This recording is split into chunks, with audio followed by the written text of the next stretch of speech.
West Nile പനി ബാധിച്ച് കോഴിക്കോട് ചികിത്സയിലായിരുന്ന 6 വയസ്സുകാരൻ മരിച്ചു. മലപ്പുറം AR നഗർ സ്വദേശി മുഹമ്മദ് ഷാനാണ് മരിച്ചത്. ഒരാഴ്ച മുൻപാണ് ഷാനിനെ കോഴിക്കോട് മെഡിക്കൽ കോളേജ് ആശുപത്രിയിൽ പ്രവേശിപ്പിച്ചത്. റഹീസ് റഷീദ് ചേരുന്നുണ്ട്. റഹീസ്, നേരത്തെ തന്നെ വെസ്റ്റ് പനിക്കെതിരെ വലിയ ജാഗ്രതാ നിർദ്ദേശമൊക്കെ ആരോഗ്യവകുപ്പ് നൽകിയിരുന്നു. ഇപ്പോൾ ഒരു കുട്ടി മരിച്ചു എന്നാണ് അറിയുന്നത്. എന്തൊക്കെയാണ് വിവരങ്ങൾ?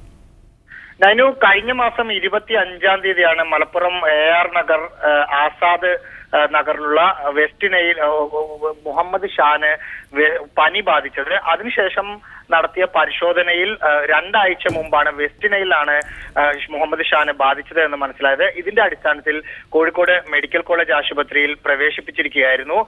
ഒപ്പം തിരുവനന്തപുരത്ത് നിന്നും ഡൽഹിയിലെ നാഷണൽ സെന്റർ ഫോർ ഡിസീസ് കൺട്രോളിൽ നിന്നുമുള്ള ഉദ്യോഗസ്ഥരും ഡോക്ടർമാരും അടക്കുന്ന വിദഗ്ധ സംഘമായിരുന്നു മുഹമ്മദ് ഷാനെ പരിശോധിച്ചുകൊണ്ടിരുന്നത്. ഇന്ന് പുലർച്ചെയാണ് മുഹമ്മദ് ഷാൻ മരിച്ചത്.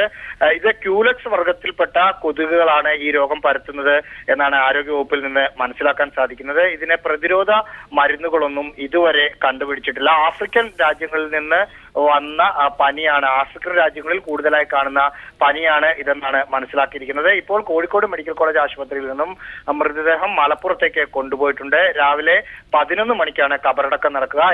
AR നഗർ ഫസലിയ ജുമാ മസ്ജിദിൽ വെച്ചാണ് കബറടക്കം നടക്കുക.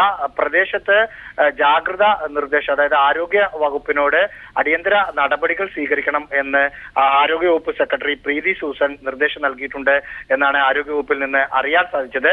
ഈ വെസ്റ്റ് നൈൽ വൈറസ് മനുഷ്യരിൽ നിന്ന് മനുഷ്യരിലേക്ക് പടർന്ന സംഭവം ഉണ്ടായിട്ടില്ല എന്നും ആരോഗ്യവകുപ്പ് അറിയിച്ചിട്ടുണ്ട്. അതുകൊണ്ട് ആളുകൾ പരിഭ്രാന്തരാകേണ്ട ഒരു കാര്യമില്ല എന്നും അറിയിച്ചിട്ടുണ്ട്. ശരി, വെസ്റ്റ് നൈൽ പനി ബാധിച്ച് കോഴിക്കോട് ചികിത്സയിലായിരുന്ന 6 വയസ്സുകാരൻ മരിച്ചു. മലപ്പുറം AR നഗർ സ്വദേശി മുഹമ്മദ് ഷാനാണ് മരിച്ചത്. വിവരങ്ങളാണ് റഹീസ് റഷീദ് നൽകിയത്.